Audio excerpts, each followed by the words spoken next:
大佐、助けてください。遊撃隊に襲われました。君たちどこの部隊だ？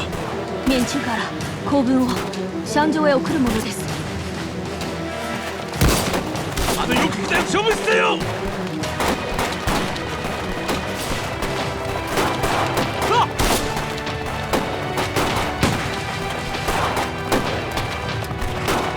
ありがとうございました。無理するな。同じ航空の用紙だ。後であの車に乗って君たちの安全を確保する。助かります。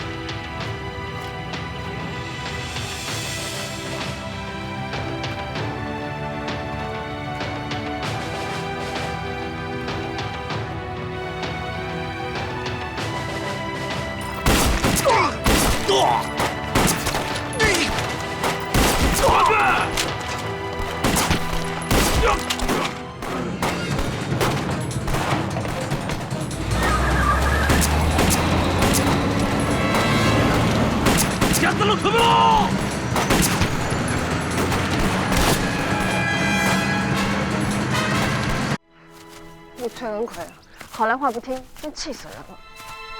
他也算是个有志向的人，只可惜他的志向交付错了对象。刚才就应该一棒子直接把他打晕，扛出来得了。不过你在监狱里批评得很对，你那番话呀，说得很有见地，算是一针见血。我都是想到什么就说什么的。难得，你居然会夸我。我都记在心里了。别光说好听的，我要实际的。你看，刚夸你思想有进步，你立马就打回原形了。我还没说我要什么呢，怎么就知道我打回原形了？行，你说。我要你以后只要有任务，都带着我，我要和你一起进步。没问题，这个我可以保证。以后除了有特殊任务之外，我都带上你。那说好了，一言为定。我看你们俩谁都没进步，都要回去写检讨。你不是要主持游击队工作吗？怎么也有功夫跑出来了？豫西特委的彭涛书记来了，点名要见你。彭书记来了，走吧，我们赶紧去见他。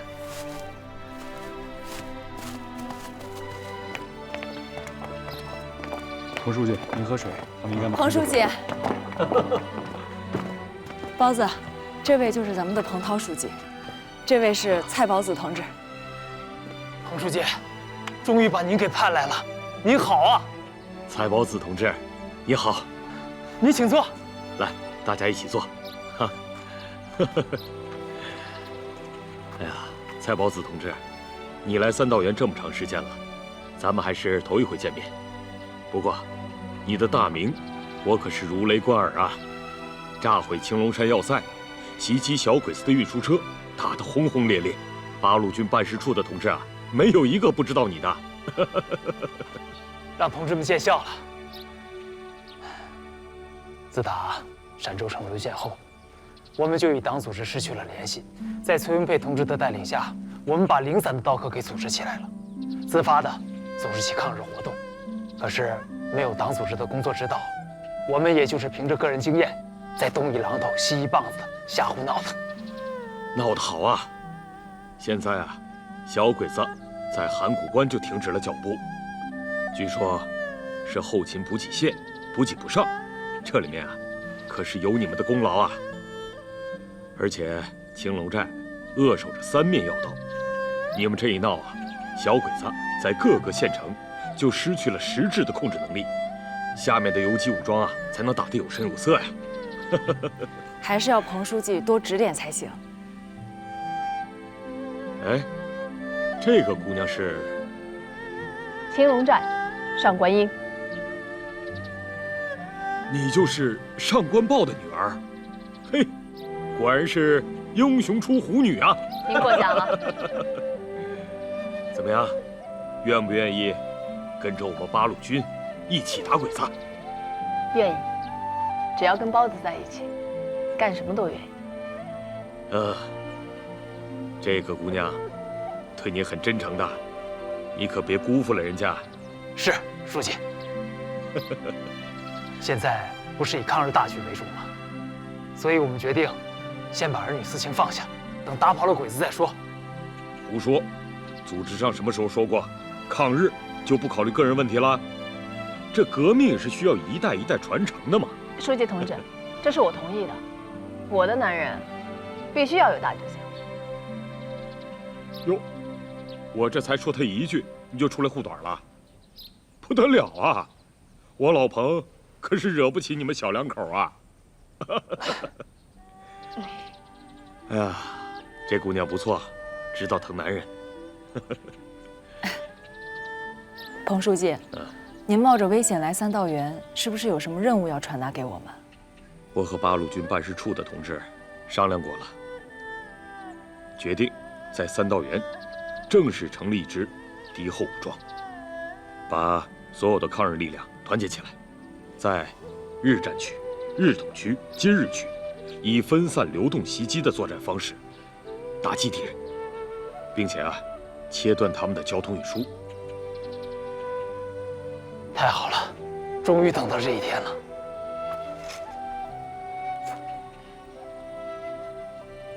我代表八路军办事处正式宣布，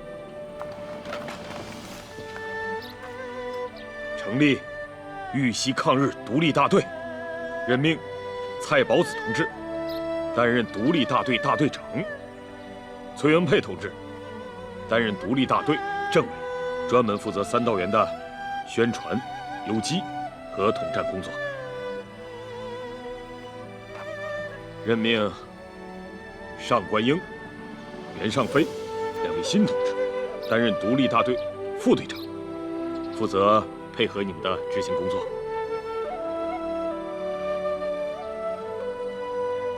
请上级领导放心，我们保证完成任务。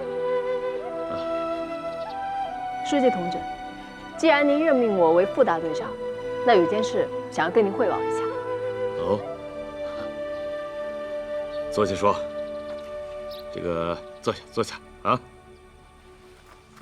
上官英同志很有魄力嘛，新官上任三把火嘛。来，说说看，什么工作？崔文奎被张公岩给陷害了，我们想去营救，请您批准。英儿，说说你的理由。他到了三道园之后，一心抗日，从来都不欺负老百姓。像您说的，一切要以大局为重。咱现在抗日需要人手，像他这样的人才，应该救。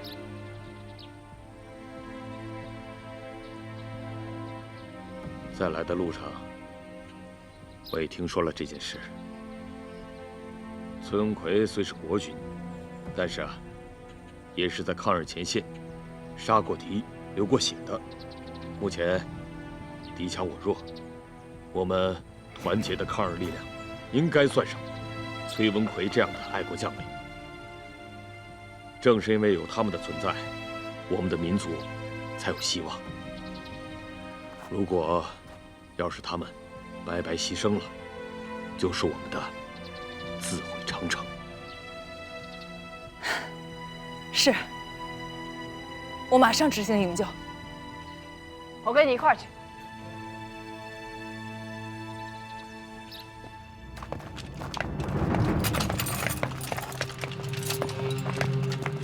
是。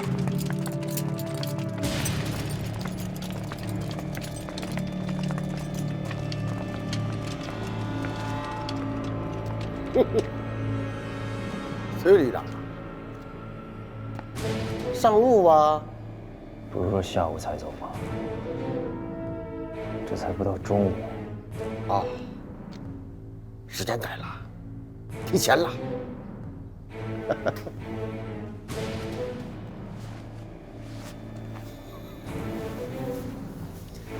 别臭美了，到了阎王爷那儿，还管你穿的整齐不整齐？都要到油锅里炸一炸。要是到了那边，可别怨我。我张某只奉命行事。你说什么呢？战区司令说不用审了，凡是投共叛党者，一律就地枪决。放屁！你知道司令部给我办了多少次的荣誉勋章吗？你跟党国说我弃党投共，我就弃党投共了吗？啊！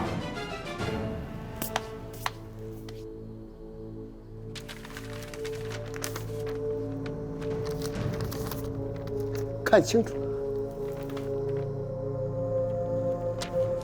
白纸黑字红印章，我可不敢捏造啊！我就是吃了雄心豹子胆，我也不敢作假呀。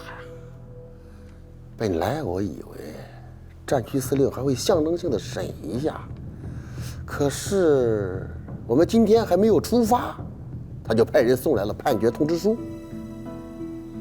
看来他杀你的心比我还坚决啊，崔云贵。其实我不想杀你，我还指望着你帮我守住3道园的最后一块阵地呢。可是你呀，就是榆木脑袋不开窍。你想明白了没有？这么多年，你不但没有混上去，这还把自己的命混丢了啊！你想一想，我有那么大的本事，一个人独吞那些军饷和物资。我实话告诉你，战区司令部都是大老虎，他们每个人的胃口都比我大。你又这么固执，我劝了你几次你都不听。你说你不上公车，还不让别人上公车，他们不杀你，杀谁呀？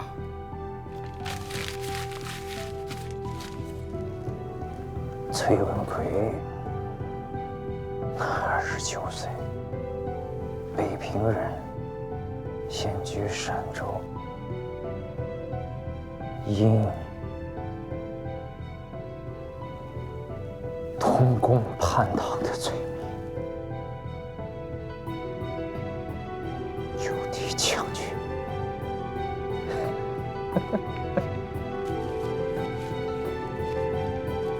老子为党国拼死拼活，你们就因为这个要杀我是吧？崔文奎呀，现在日本人这么强大，大家都在想办法，只有像你这种傻子才往前冲。人带走。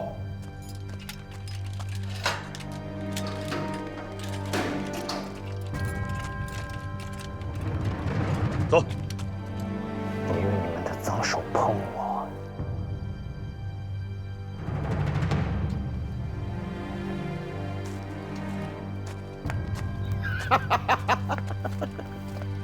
走。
我是你祖宗！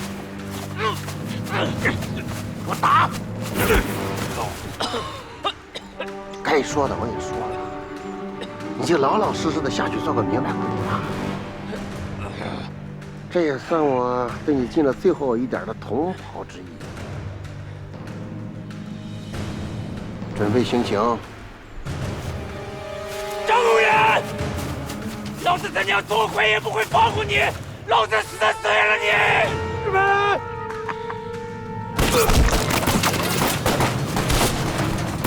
旅长，旅长，哥，旅长，快走！快走！等给我！快走！快走！走！兄弟们，撤！快撤！快走！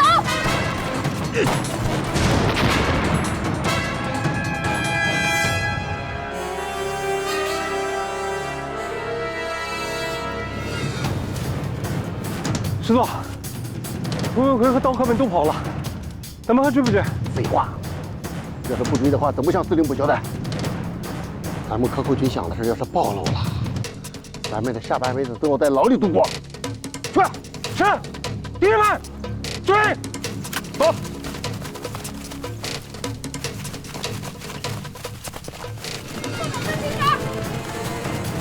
没事，快！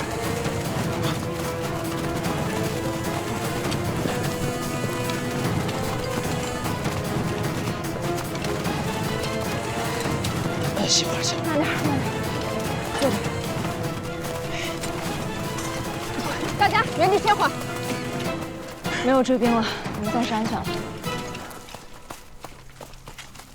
哥，你没事吧？诸位，大恩不言谢，以后能用得着崔某人的地方，我万死不辞。别那么说。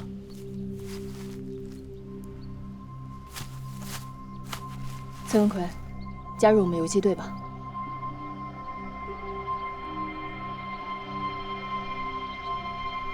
江淮小姐，我现在心灰意冷，不想加入任何组织，请你体谅。那你接下来有什么打算？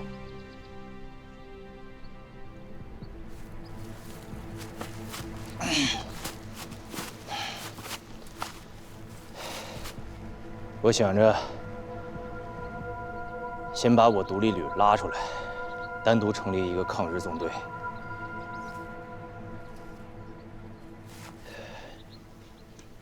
不过你放心，我是跟以前一样直打鬼子，别的事儿不参与。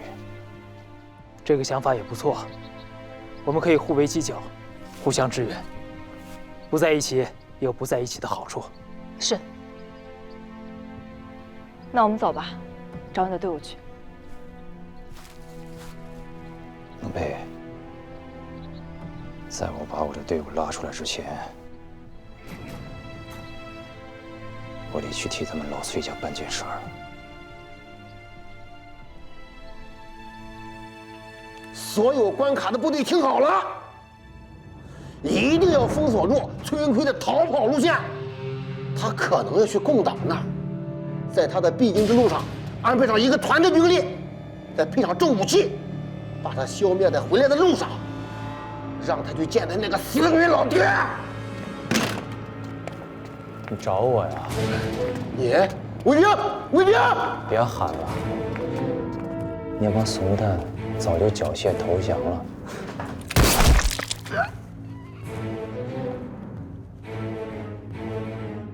张师长，你告诉我那么的一个天大的秘密，你觉得我会不来找你吗？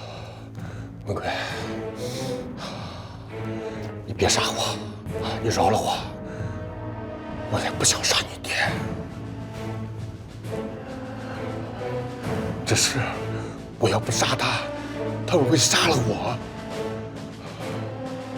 所以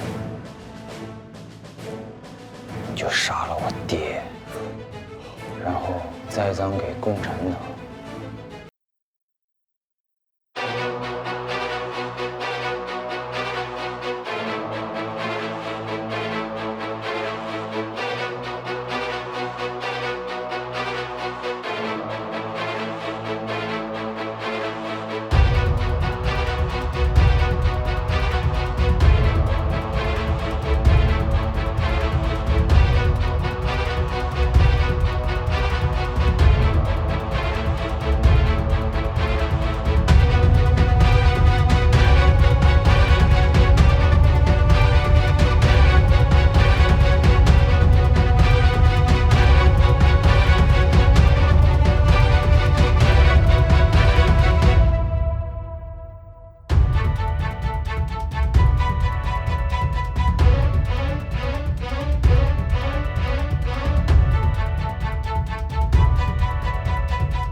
这句话在我崔文奎心里边记了10几年。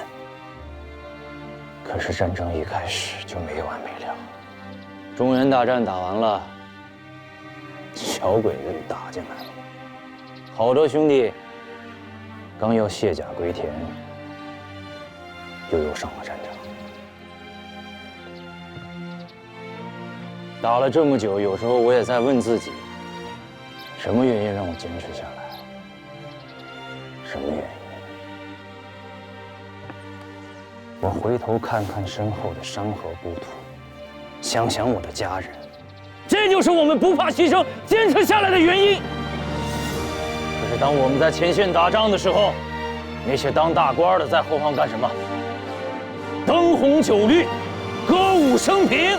当他们有危险的时候，就会把我们的大好河山拱手相让。我们流血牺牲，是为他们吗？我们打的仗，是为了保住他们的权。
哎，文奎，你这是干什么？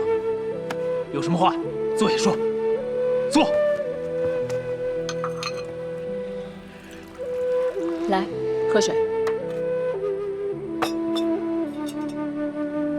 其实这事儿不能都怪你，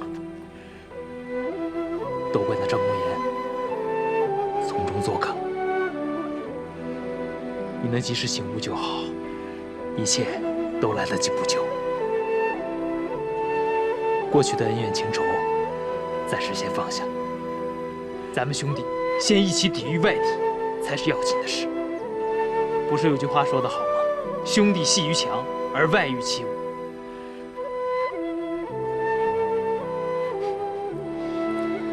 你不用安慰我了，但是你放心，豹子，我一定会在战场上浴血奋战，报答你们父子的情谊。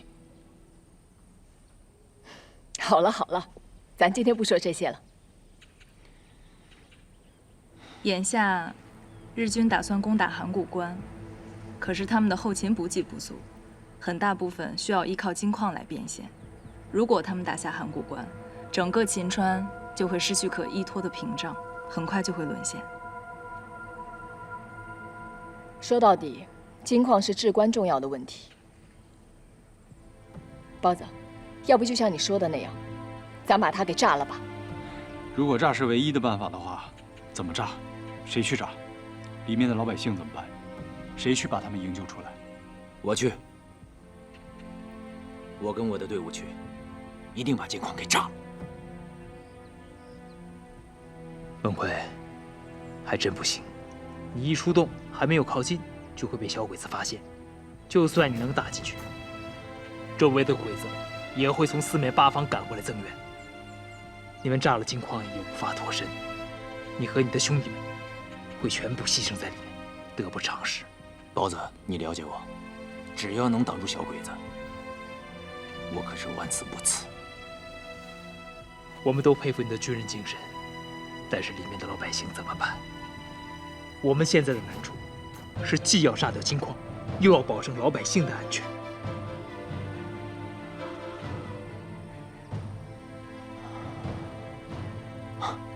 对，这事儿还是你们共产党想得周全。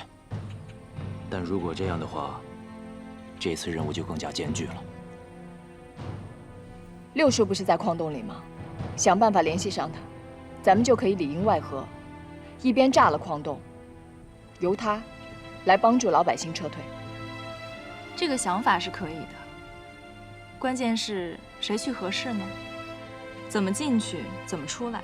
如果消息传递不出来，也没有用。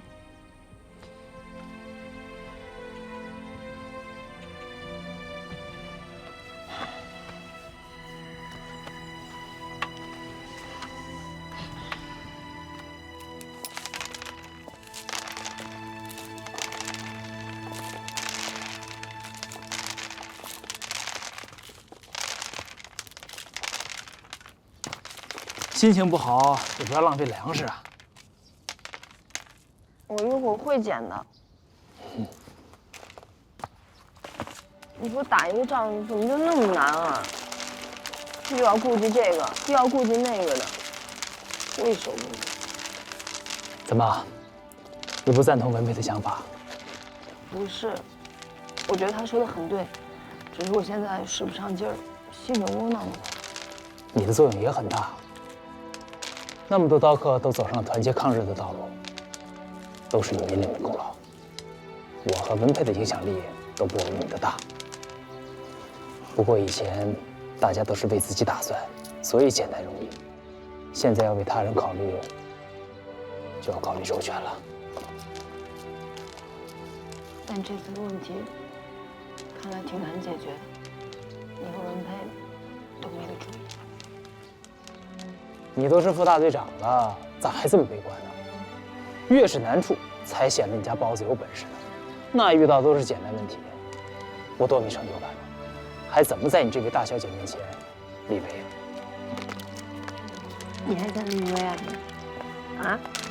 大小姐，包子，俺刚才出去侦查，在大王镇碰到鬼子征粮，你们猜是谁给鬼子带的路？谁呀？孟世贵。他还活着？当初他趁霍当家和田园正雄开战的时候，趁机逃跑了。先是在家窝了一段时间，后来田园正雄找到他，他又出来活动了。知道他在哪儿吗？他住在县城的侦缉队大院，不太好下手。不过俺侦查到，他经常去酒楼，跟一帮狐朋狗友喝到半夜才回去。走，哎，你干什么去啊？还用问吗？当然是除了这个败类了。别莽撞，咱们商量以后再说。还有啥好商量的？勾结日本人，又害了自己的兄弟，这样的人杀2回都够了。咱动不了金矿，还动不了他了。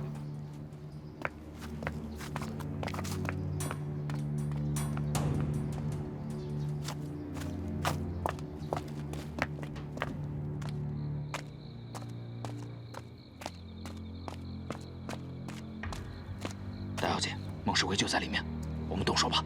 酒楼现在人太多了，一旦动手容易伤着别人，不着急，等他出来再说。带着兄弟们守住他的退路，去。是。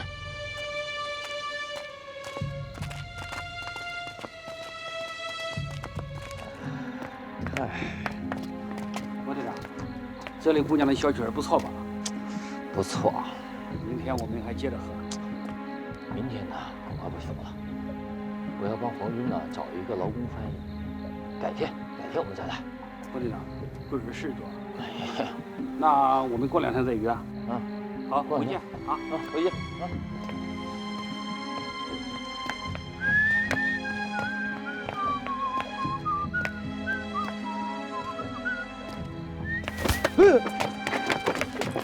意思说，别来无恙了。大小姐，等你好久了，就为了取你的狗命。大小姐，都是敌人郑雄亲自策划的，是他逼我的，不是我情愿的。不是你情愿的，你身上的这身狗皮，就是拿兄弟的命换来的。我不再干了，我马上离开侦缉队，也不带他们找路了，也不带他们找翻译了。晚了，以你做的事儿，按照咱刀库的规矩，应该给你3刀6洞执行。现在没时间和你磨叽，就赏你个透心凉。大小姐，我对不起兄弟，我知道错了。这些话留着下去和兄弟们说吧。宁儿，干啥？他还不能死，带回去再说。大小姐，我跟你回去。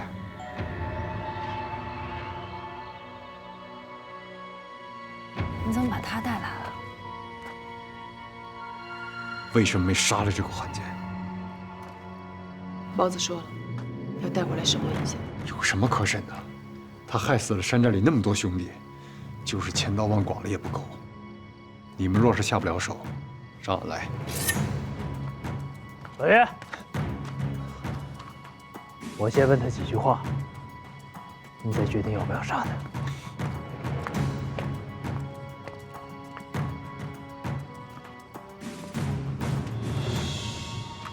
蔡当家，孟世贵，哎，你想死想活？我为了老婆孩子，我想活。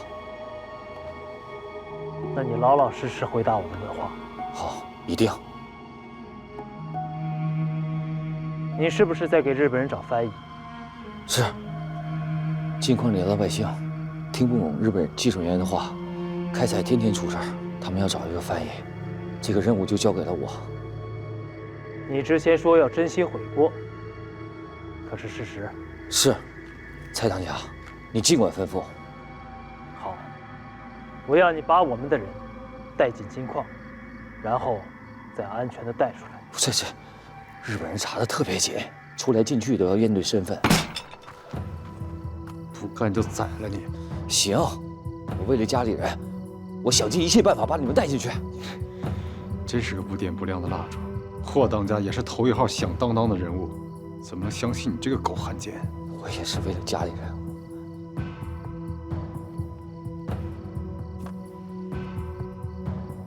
孟世贵，哎，你的底，我们大家都很清楚。不管你是想告密还是想逃跑，3道员的刀客兄弟们会跟你新账旧账一起算清楚。明白，明白。老袁，带他出去。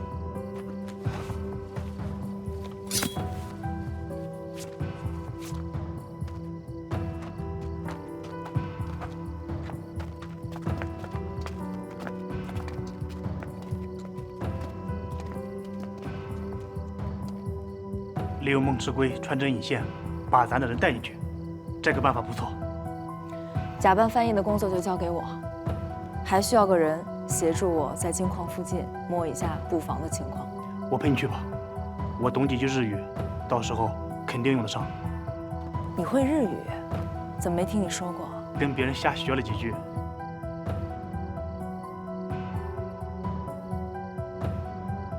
包子。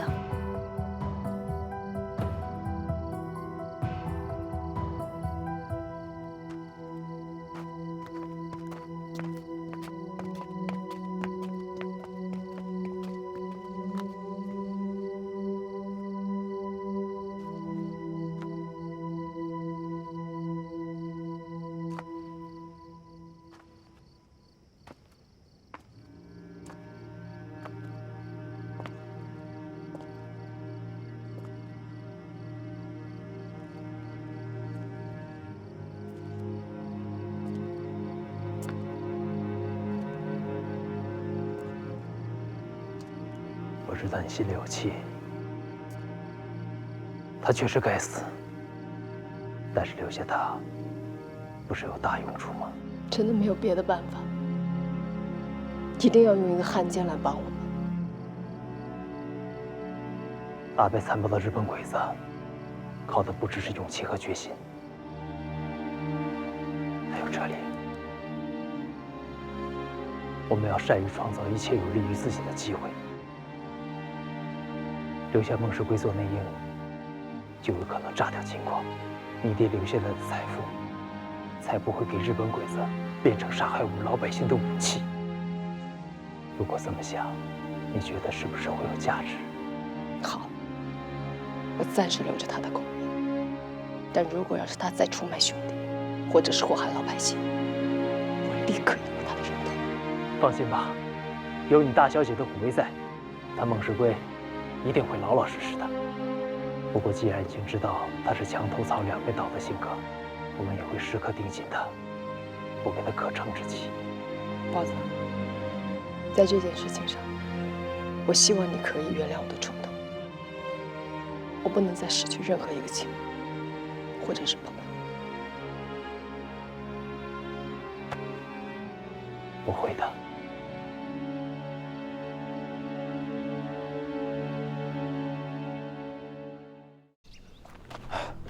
我可按约定给你们带进矿洞，进去之后可全靠你们自己了啊！进去以后的事儿不用你操心。那你答应过我的？答应过你的不会变，不过你最好别耍什么花样。我哪敢呢？你一句话，我脑袋就搬家了。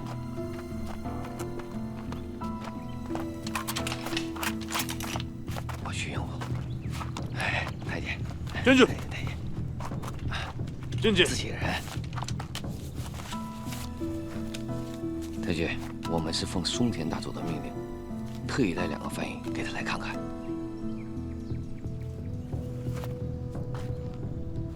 哎，谢谢太君。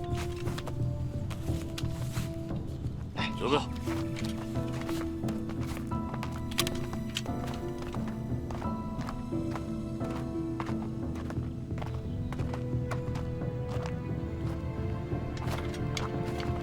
田园正雄在这儿。他见过我，要不你先躲起来。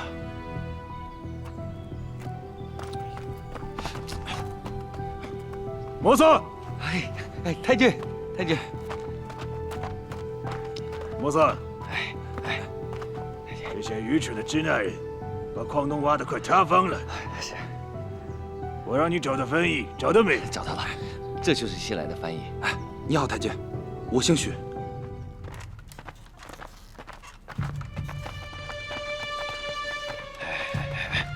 老徐，哎，你赶紧找人，以后田园正雄回来了，我俩谁也走不了。我告诉你，你吵什么？我告诉你，田园正雄现在最推我佩雄，他一时半会根本顾不上咱们。如果这次我们找不到我们要找的人的话，那么下次你还得再带我们进。我的天老爷呀，你把儿当坟地还当酒楼了？你说来就来，说走就走啊！啊！你小子刚才在外面就差点想卖了我，你以为我没看出来呢？我告诉你，如果你这次再吵吵的话，你信不信我给你个手榴弹，提前送你去见阎王爷？老许，我想害你，你还能站在这儿啊？你是我爷爷，晓得吧？啊，你赶紧去吧，赶紧去，我给你看着，去吧，去吧。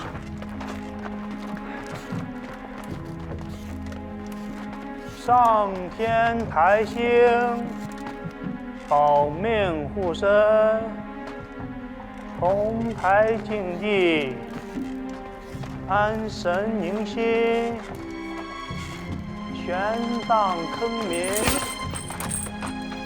你是谁？你怎么会知道我们是八嘎山头的召集令？你是六爷？对，我就是吴老六。你是哪干的兄弟？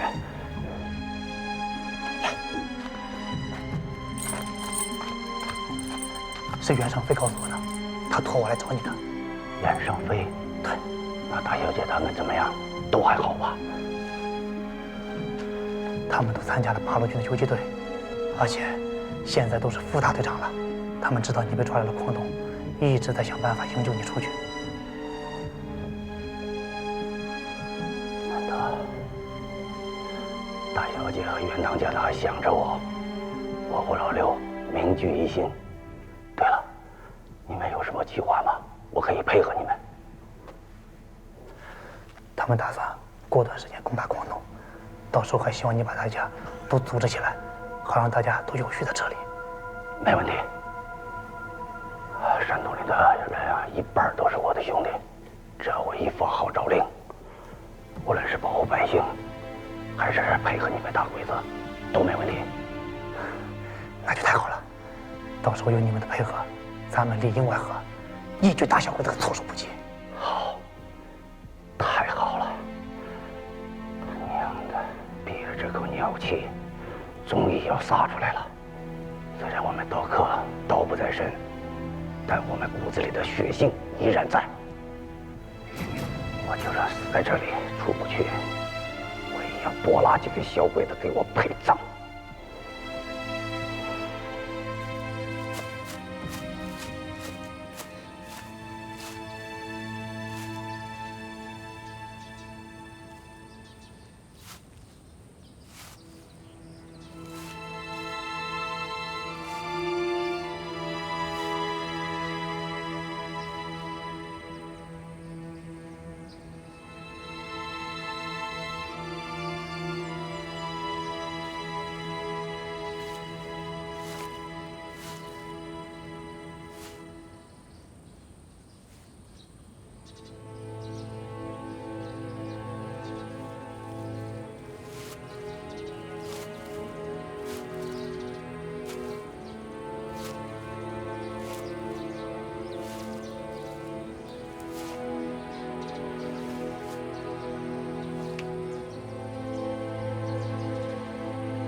小宁儿，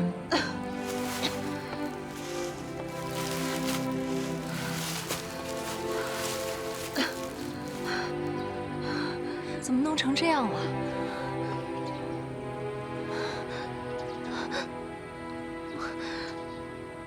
梅姐，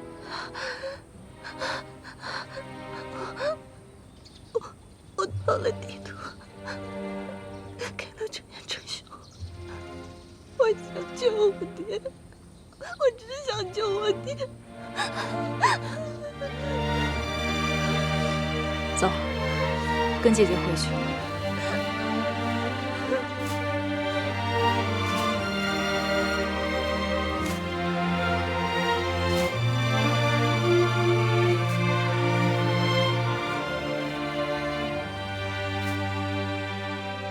想要打败小鬼子，首先要对他们的作战技巧有所了解。比如说，小鬼子擅长拼刺刀，那是因为他们每天练习数千次以上。其实动作很简单，就3下：突刺、拨撩、格挡。但是在长期的刻苦训练之下，这些技巧对身体产生了自然反应，半秒突刺，非死即伤。我的很多战友就吃了小鬼子不少亏。但是，咱们手里的大刀可以有效地克制他们的刺杀，贴身近战是咱们大刀的强项。只要抢到他们步枪盲区运动范围之内，就可以有效地克制他们。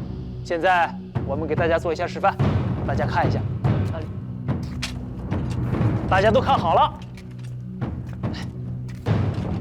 挡、抓、上，再来一遍啊！来，挡、抓、上。来，大家最后组合也练一下。宁儿，包子，快，快！大力，走。小宁儿，带大家练。快快快！好，其他兄弟跟我来。是。慢点儿。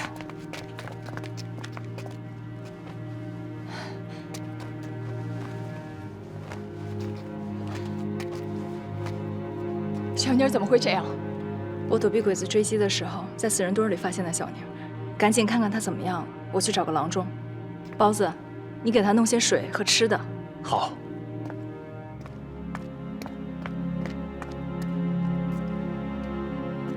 婴儿，这交给你了。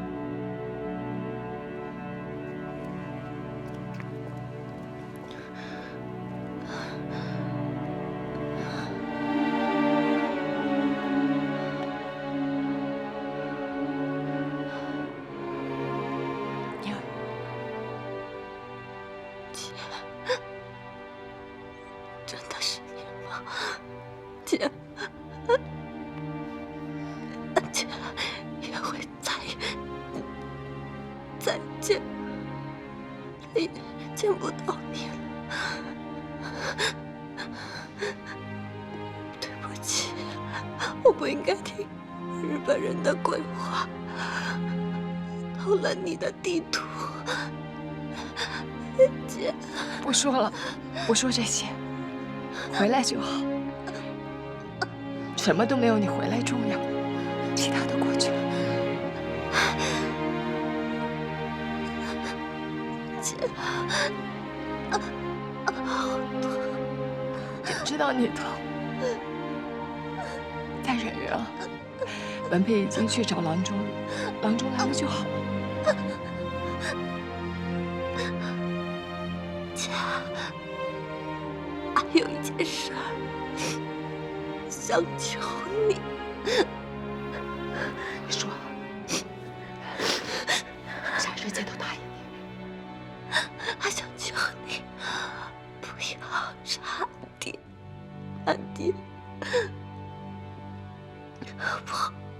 俺知道这个要求很过分，可是他不是自愿的，他也是为了俺和俺娘才走的错路。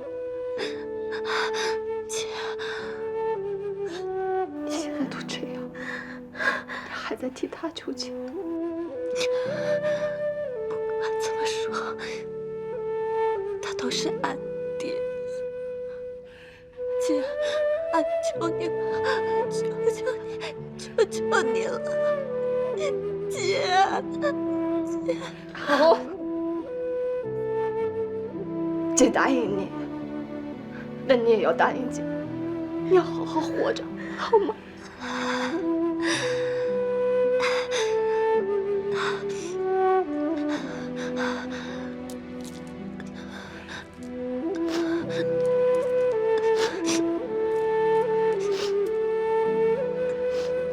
把这个交给俺爹，让他别做坏事了。 没有人对他有威胁了，以后让他好好照顾自己。要是想俺了，就看看这个项链。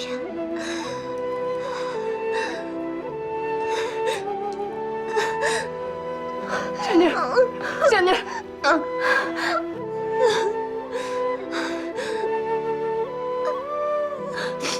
好想回青龙山呀，好想吃红山上的梨，好想回家。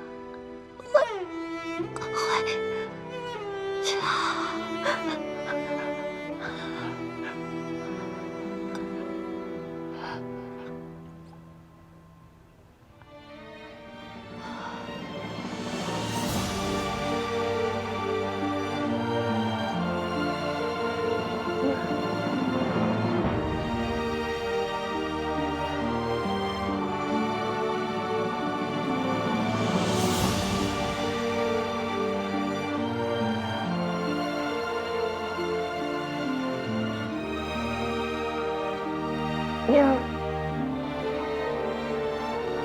你在跟姐说说话呀？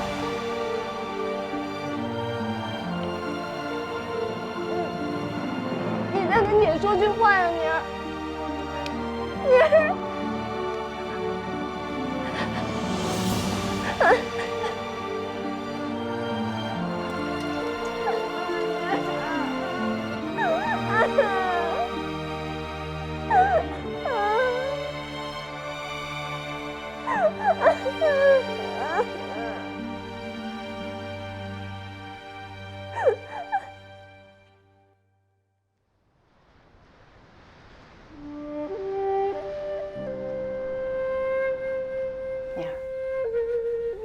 些都是你爱吃的，这是离青龙寨最近的地方，希望你能喜欢。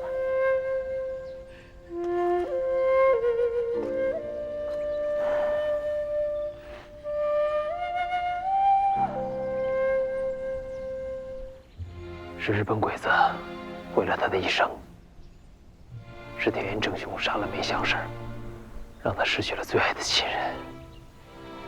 这笔血债，我们迟早跟他算清楚。但是眼下我们需要做的，是先要帮小妮儿完成他未了的心愿。青龙寨已经被日本人给占了，咱们根本就靠近不了半步。白定书死了之后，密道也没了。何小便天天躲在寨子里，就像死了一样，没有任何动静。咱们怎么接近？我想了一个办法，上来吧。崔小娘，大小姐，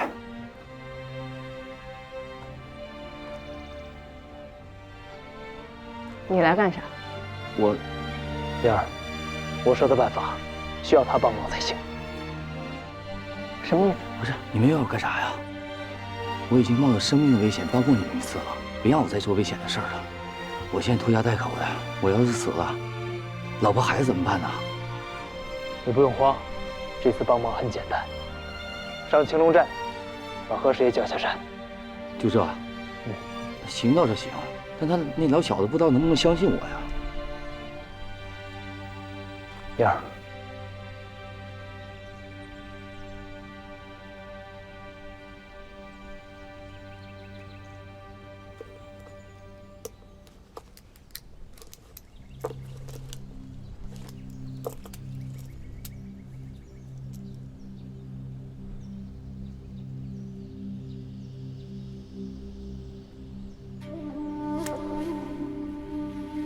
把这个交给何师爷。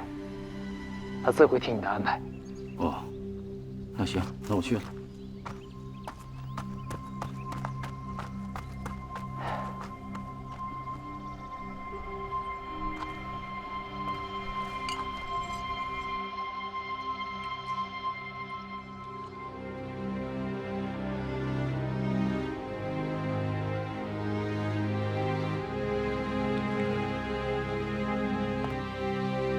哟。何师爷，还有心情喝酒呢？你来做什么？我不记得你的侦缉队在青龙寨还有什么公务啊？哟，你装什么装啊？我俩现在呀，可是一样的处境，都在给田园正雄当差。不同的是，我只是背叛了货郎，现在给日本人做眼线。可是我手上可没有兄弟的血债呀。你就不同了，三道园所有刀客只要看见你，就想弄死你。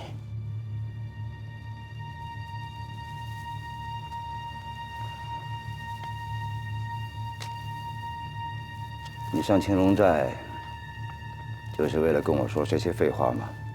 当然不是，我也是受人所托来找你，有个人让我把这个交给你。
是真的。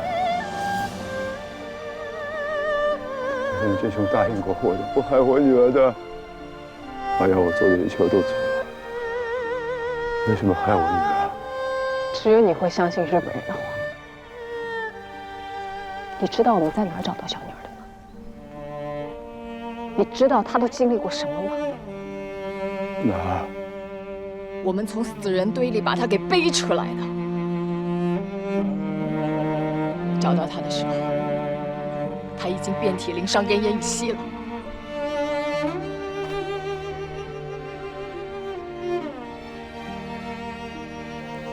这一切都是你造成的。你害了我爹，害了那么多兄弟，然后是婶儿，现在又是小妮儿。他到死的时候都想着你这个爹。他说了，只有他死了，你才可以没有任何束缚，你才能做回好人，你才能平平安安的活着。别说了，别说了，别说了！我就是要告诉你这一切。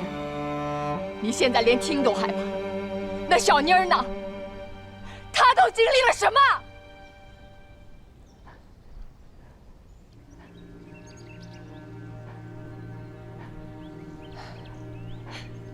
都是我造的孽，都是我的错。我对不起你们任何一个人。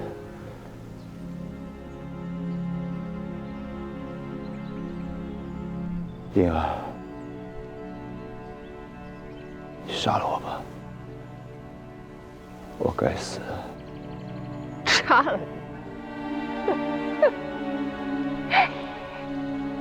你，你死了，他们就能活过来。我答应过小妮，不会杀你，那就绝对不会杀你。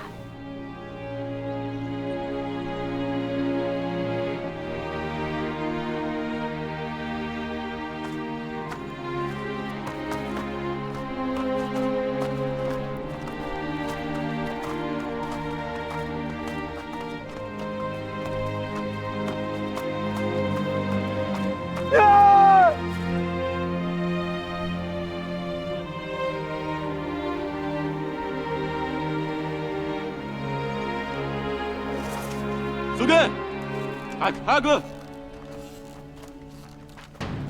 阿根，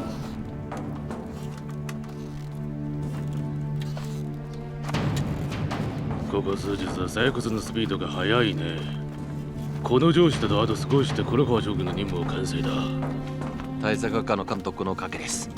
こいつらが札幌ことはできなかった。でも採掘の速さをモットーに上げないとはいけませんね。それはなぜだの？何日前、チェウンペイがここに現れた。それに特類のチェウンペイが防御所存している金庫の方に推進する気があるみたい。奴らの動きは偶然ではない。おそらく金庫を狙って何企んでいると思います。趙国軍の古ぼけた銃では金庫の5キロ範囲内まで攻めようとしても無理だ。手原君、考えすぎじゃないか。スカローシだったら平気だが、もしは吸収されると。この前こちらの優勝者がよく襲われ、そのチェウンペイの仕業だ。中国のことわざで一番怖くない万一のことだ。確かに今回は黒川将軍非常に期待して絶対にミスを許されない。田原君、何かいい作戦がある。私は発送機を前にして早く金庫を服用までに搬送だと思います。じゃあそうしましょう。手原君はよく考えてくれだ。私が人を連れて護送する。体側を気にしました。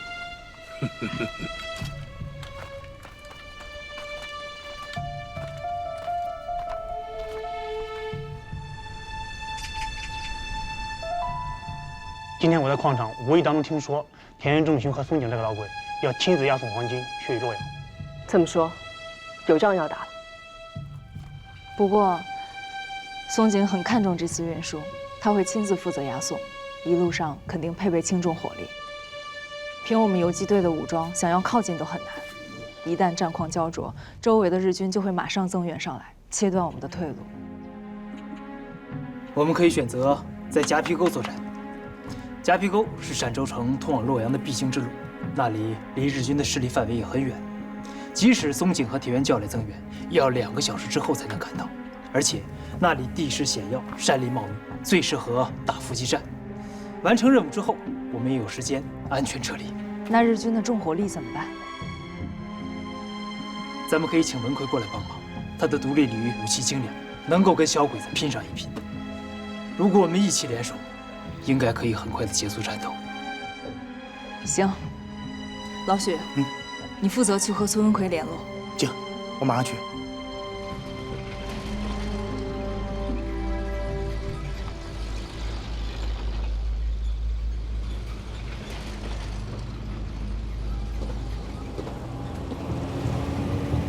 大佐がお見事な作戦でしたね。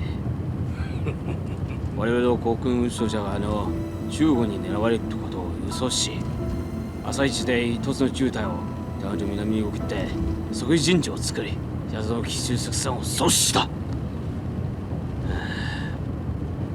それじゃところで我々の中隊がその中国の攻めるから落ちこたいかどうか。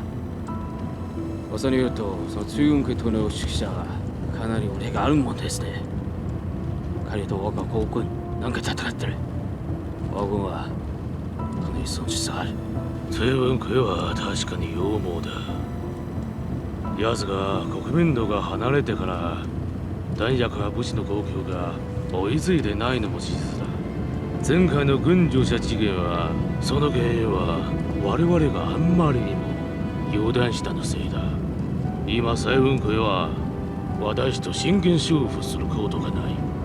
爪の切られた虎を恐れる必要はない。はい、大佐のおっしゃる通りです。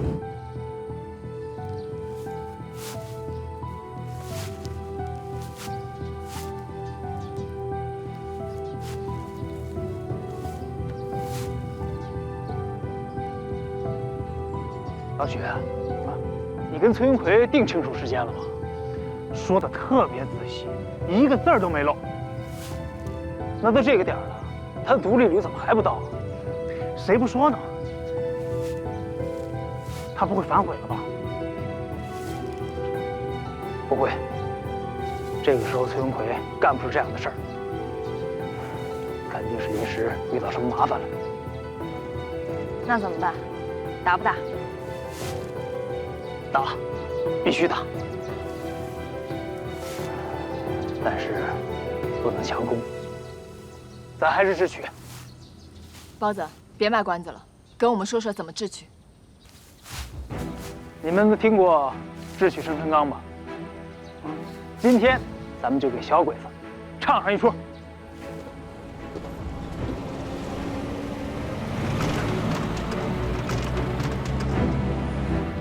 しかしここまであんまり平凡すぎませんが、どうやらおかしいと思いますよ。この山道源というのは86軍遊撃隊の見張りですから。噂聞いていればマジ伏せよ。いよいよおかしくないのに今まで誰一人見当たらなかったなんて。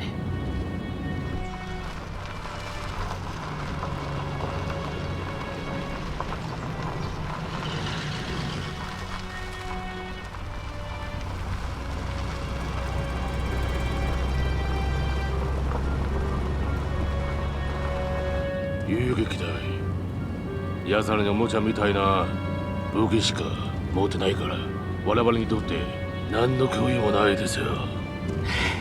わしの運用者を奪うことするなんてバカバカしいな。もしあそかわしと真っ向勝負するなら奴らをご吉みたいにぶっ殺してみせる。西雲家の指示がなければ奴らにそんな道具があるわけねえ。わしは奴らに出てきてほしい。つまらない旅の暇つぶしにもってこいのものだぞ。そろそろ山道源の範囲に出ますから遊撃隊が現れることがないと思いますよ。おそらく大佐はがっかりしちゃいそうですね。うん。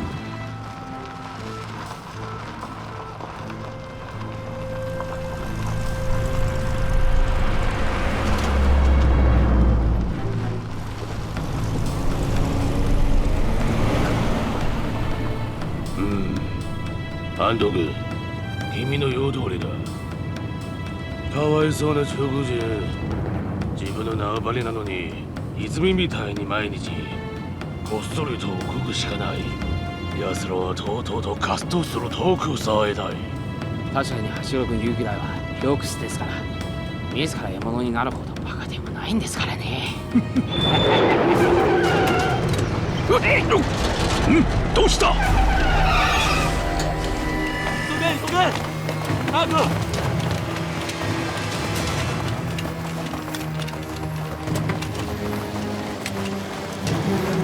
大佐、助けてください。遊撃隊に襲われました。君たちどこで部隊だ？面中から行軍を山上へ送るものです。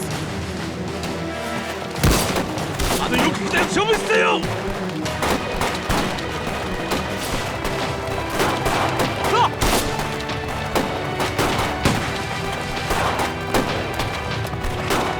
ありがとうございました。遠慮するな。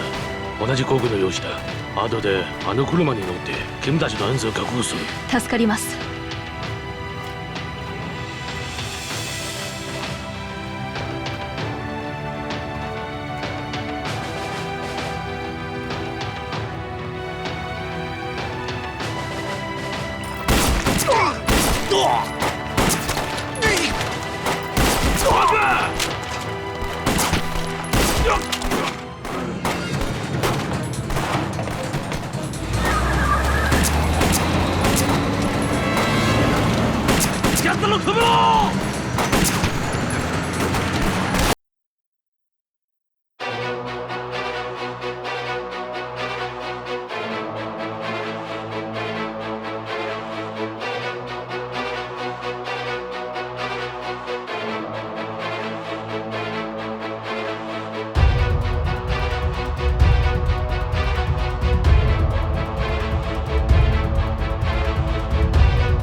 起来。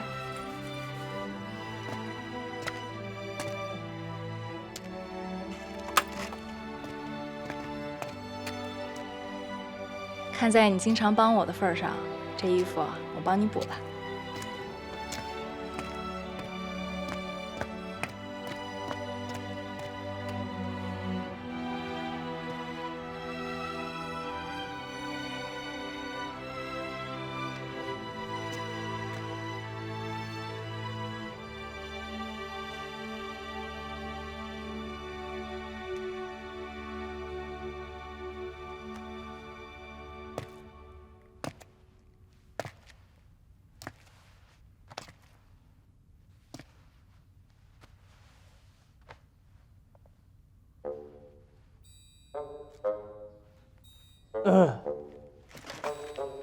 崔市长，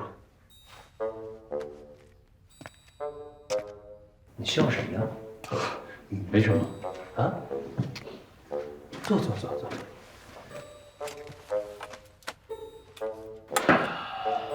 崔市长有什么指示？笑什么呢？没什么。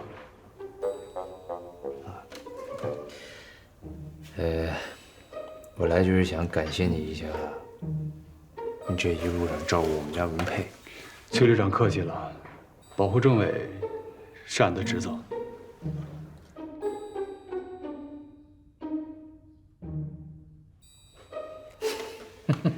对，保护你们政委是你的职责啊。